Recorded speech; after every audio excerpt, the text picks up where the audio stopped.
देखो बेटा, इस वाले में बोला गया है P और Q रियल नंबर है। Consider the real valued function F X बराबर ये दे रखा है आपको, है ना।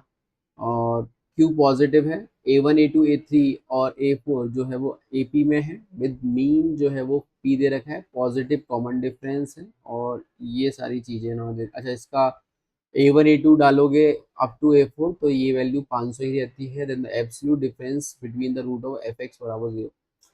देखो यार, एफ एक्स बराबर 0 के जो रूट आएंगे ना, अगर हम वो देखें तो बेटा एक चीज़ तो ये आप नोटिस कर सकते हो कि यहाँ से x की दो वैल्यू आएंगी, ठीक है ना।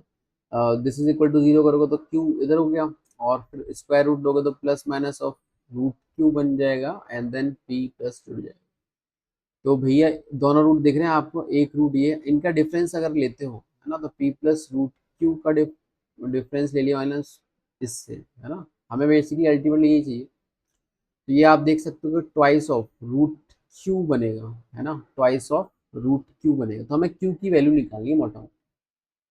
अब हमने क्या किया बेटा, देखें सबसे पहले आप ये समझे कि जो हमारे पास ये जो कॉमन डिफरेंस पॉजिटिव है, तो मतलब जो भी सीक्वेंस होगा वो इंक्रीजिंग में हम मान सकते हैं, A1 A2 A3, ठीक है, A4, ये हमारा इंक्रीजिंग होगा। रीजन सिंपल सा है कि कॉमन डिफरेंस पॉजिटिव है, डी इज पॉजिटिव। ये समझ में आया।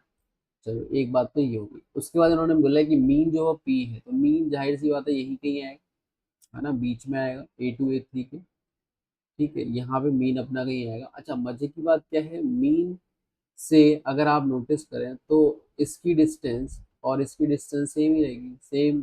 इसकी डिस्टेंस A3 सॉरी A1 और A4 की डिस्टेंस सेम रहेगी। तो एक्चुअली होगा क्या, जैसे तू ये निकालेगा कि एफ ऑफ A1 निकालोगे, है ना, तो A1 यहाँ पे आएगा, समझना आप बात ध्यान से।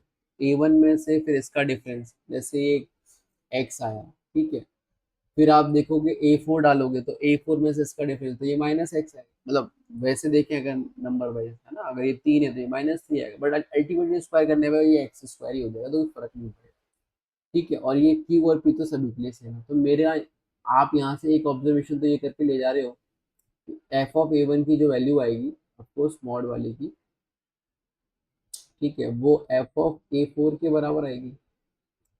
सही बात है ना। अच्छा, मॉड वाले की भी जरूरत नहीं, बताऊँ आपको मॉड की क्या जरूरत है, कोई जरूरत ही नहीं है mod, है ना, क्यों जरूरत नहीं है बेटा, सीधी सी बात है। भाई ये तो स्क्वायर तो ऑलरेडी हो गया ना, जो माइनस का था वो ऑलरेडी प्लस का एक्स स्क्वायर होगा, रीजन ही दिक्कत। तो F of A1 is equal to F of A4 होगा। सिमिलरली एफ ऑफ A2 जो आएगा वो आप लिख सकते हो खुशी खुशी के एफ ऑफ A3 के बराबर। यहाँ तक सही।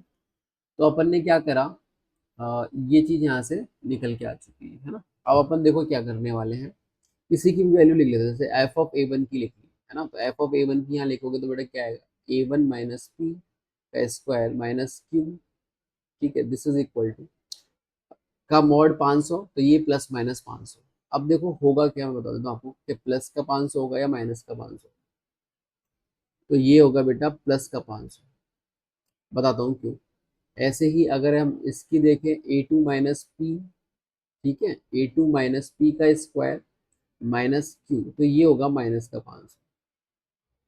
कारण उसका बहुत ही सिंपल सा है। आप ये देख सकते हो कि देखो कुछ भी कर लो आप, इसका जो मैग्नीट्यूड आएगा वो तो ज़्यादा ही आएगा ना इससे, A2 माइनस पी के स्क्वायर से, क्योंकि ये पी से नज़दीक है ना, और ये दूर है, तो जाहिर सी बात है कि भैया A2 माइनस पी का जो स्क्वायर वाली जो चीज़ है ना, वो हमारी क्या बोलते हैं, इसके कंपेरेटिव में ज़्यादा रहेगी।